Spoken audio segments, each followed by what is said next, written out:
Okay, so I have successfully survived my very first night living alone in my car. I managed to get to the uppermost part of Virginia, getting close to DC. I decided to stop for the night last night. I was really tired.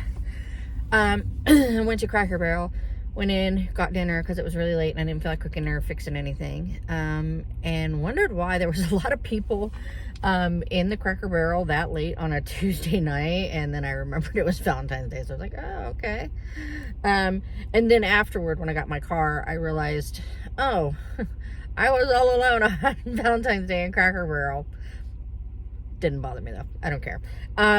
Anyway, yeah, so, I went to the bathroom the last time after I ate, and then I came out to my car and I got ready, and that was such an ordeal, you guys. So if you don't know, I have some mobility issues, so I knew that living in my car was going to be an ordeal, but I needed to make sure that it was an ordeal that I could deal with. So I got a few things to help me, and in another video I'll show you. But one thing I need more space to kind of move around, which is why I will, as soon as possible, be getting a bigger vehicle, preferably a van that I can build out and live in that. So hopefully that'll work. So last night I was just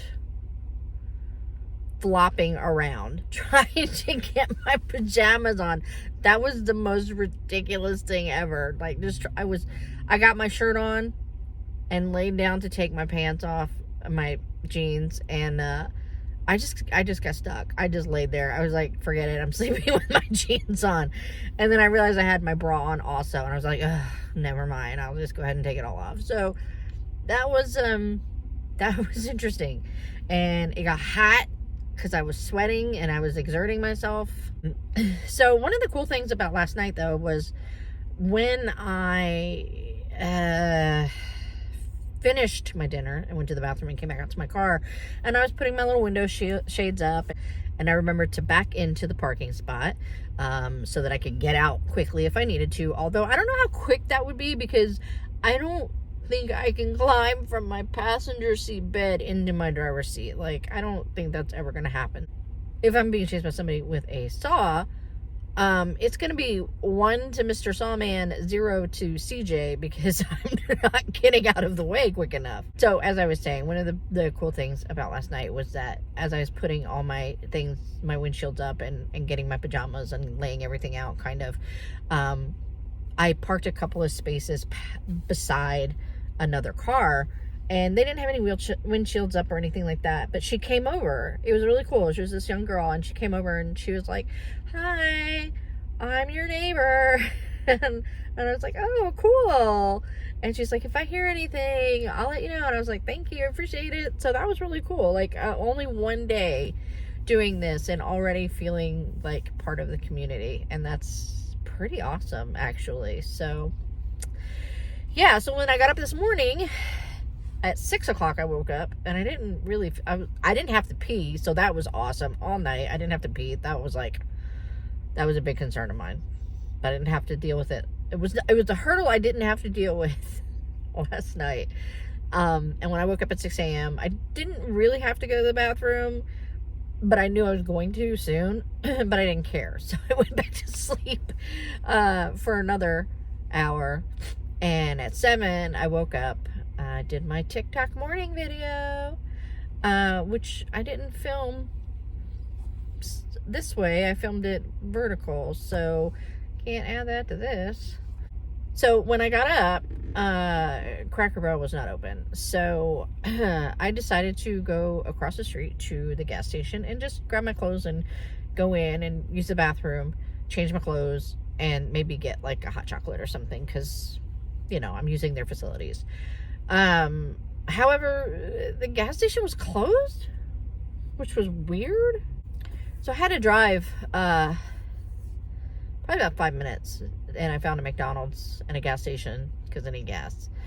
And it was kind of weird going into the McDonald's. I grabbed a bag and just threw my clothes in a bag and grabbed my wallet and keys and went into the bathroom, used the bathroom, got dressed, went out, got my brekkie, gonna get some gas and then get back on the road. I'm gonna actually end up getting into DC a little earlier than I wanted to, so I'm gonna have to find something to entertain me until the museum opens, but I'm sure I'll be okay. Oh, and as I was falling asleep last night, I kept having these random thoughts of things that I forgot to bring.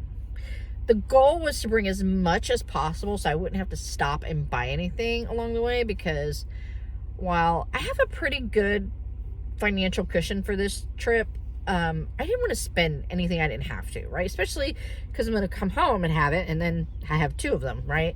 But then I remembered that I forgot some things. So I forgot some paper towel, I forgot some toothpaste, I remember my toothbrush, so I didn't get a chance to brush my teeth last night or this morning. My breath is kind of funky. I'm glad this is not a scratch and sniff video.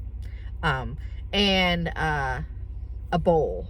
Like, I have a dinner bowl, which is kind of like a plate with high edges, but I need like an actual bowl. And I think there was something else that I can't remember off the top of my head, but at some point in time today, we are going to find a Dollar Tree so that I can go get these things. Thank God Dollar Tree has all that stuff, right?